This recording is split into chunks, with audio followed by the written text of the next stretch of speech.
Numbers mean nothing if words aren't placed next to them, in the same way that a student is not successful without being stressed out. 1/5 of students are constantly stressed.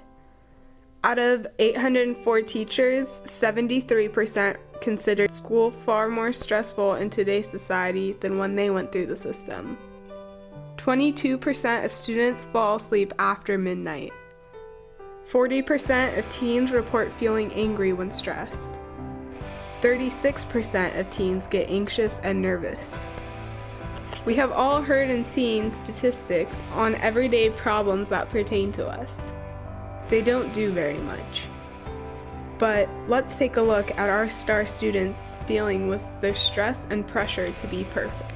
If we were talking about just a normal day, I guess you could say that I go to school, of course, I wake up, I go to soccer practice for at least 2 hours, and then I come home and I do homework for the rest of the night. I have a 1 through 7, and so I go from 7 to 3 to school, and then afterwards I go straight to work, and I work about 2 to 3 hours depending on how much video editing that I have to get done. And I get off work, and usually coming back from the weekend, I have a ton of shoots that I've done, so like a senior portrait session or engagement session, and I need to ship those photos out within the next few days. And so after coming home from video editing, I come home editing some photos, and then I start homework, and I start homework probably around like 9 o'clock, and then hoping that I'll finish by midnight, so that I can go to bed. But it's like non-stop working until 9 for homework. But balancing school, extracurriculars, jobs, friends, and family can be harder than it seems. Being on the USA U17 national soccer team, Tegan has gotten to travel the world. Unfortunately, joining the national team has caused her to miss 35 days of school in the first semester. I started becoming super stressed in school by my sophomore year. I started to notice it more when I started going into national team camps, and I was missing school a lot more than normal. I would go into camps very often for we are getting ready for a very big tournament that we have for the national team, so I started going in at least for a week, at least once a month. And I started to feel the pressure because as my classes got harder, the workload just became more and more, and soccer just kept coming on, and I needed to keep working harder than ever to make my national team.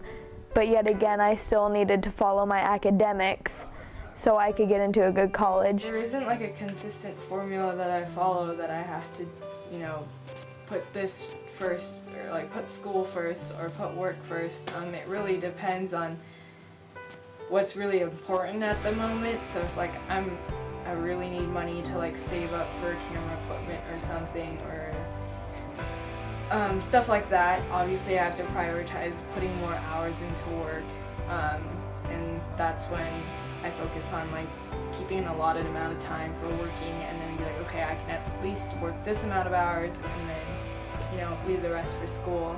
But if like there's a big project due or like a huge test, obviously I have to cut back on my hours. And so like what I said, it really depends on what's really important at the moment, and then that's how I attempt to balance things out. 79% of entrepreneurs believe that they were more stressed and worried than other workers. Starting her own photography business at age 13, Kaila has widened her client list from photo shoots with friends to San Jose Sharks captain Joe Thornton's family portraits, to the Imagine Dragon concerts, to Madonna. And she continues her photography job on top of her videography job. It's difficult trying to keep up with everything and making sure that I'll get everything done on time. And so I think just having a ton of homework every night makes my stress levels go up. But I mean, it's always up to me to make it manageable. College is one of the biggest decisions that a high school student makes. It also causes most of their stress. Chapman and Stanford bound, these ladies push to be a success in society's eyes. I noticed that the stress started to come upon me more as I got closer to looking at colleges. I started looking at colleges my freshman year of high school, and I committed to Stanford University the fall of my sophomore year. And ever since then, I just felt a lot more pressured, a lot more stress on my schoolwork. Of course, Stanford, as we all know, is a very huge academically sounded place, and that anyone would be lucky to get into that college. And I knew that I wanted to go there ever since I was little, but as I've gone through this process now, I have felt more stress every single day, knowing that I have to get a certain SAT score and I have to get certain grades in certain classes in order to get into that school and be known as a Stanford soccer player. I don't want to say that everything I do is influenced solely by going to and getting into colleges. I mean, it's definitely a motivation. Like, if my desire to get into college wasn't there, then I probably wouldn't be doing as much.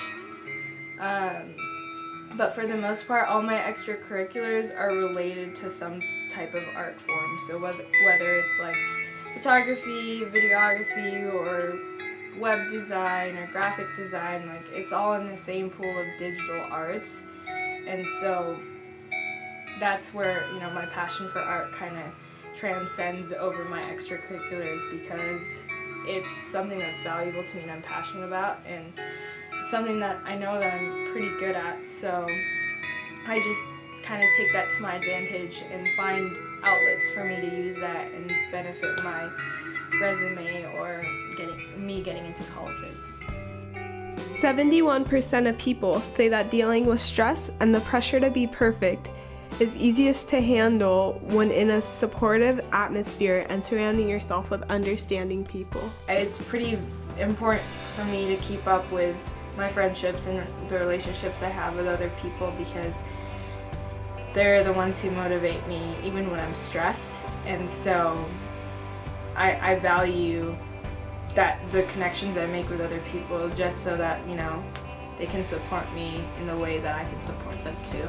My parents are very understanding with my schoolwork and soccer, and my teachers have been a huge contributors to my soccer and everything, because without them I don't think I would have been able to go and play, because other teachers could have just told me that I needed to figure out my work on my own, that I needed to figure out how to do it, but my teachers really did help me. I see stress as both a bad and good thing. Bad in the way that it can be used to kind of make someone for instance, for me, like, I get lazy when there's I have a ton of stress sometimes. Like, I have so much things to do, and I just kind of be like, oh, I don't want to do this anymore, I'm tired, I don't have the energy to keep up with this. But then on the other hand, for the most part, I try to use stress as a good thing, where it's more of a motivator, and it kind of helps me and encourages me, like, oh, I have so much stuff to do, but if I get this one thing done, maybe I'll be less stressed. And so that's kind of how my logic is for stress in my life, is like, it's both extremes. It's not really gonna like make me sane, but rather like it's gonna make me really like upset with myself, or I'm gonna be like happy with myself because I got stuff done. When I did feel the stress to be perfect, it really took a toll on my body, because I found myself working myself to extreme measures that really weren't helping me at all. I found myself just trying to work so hard that I really wasn't. I would go to take 2 steps forward and I'd take 1 step back. I was never actually moving forward. It felt like I just was kind of just staying in the same place most of the time.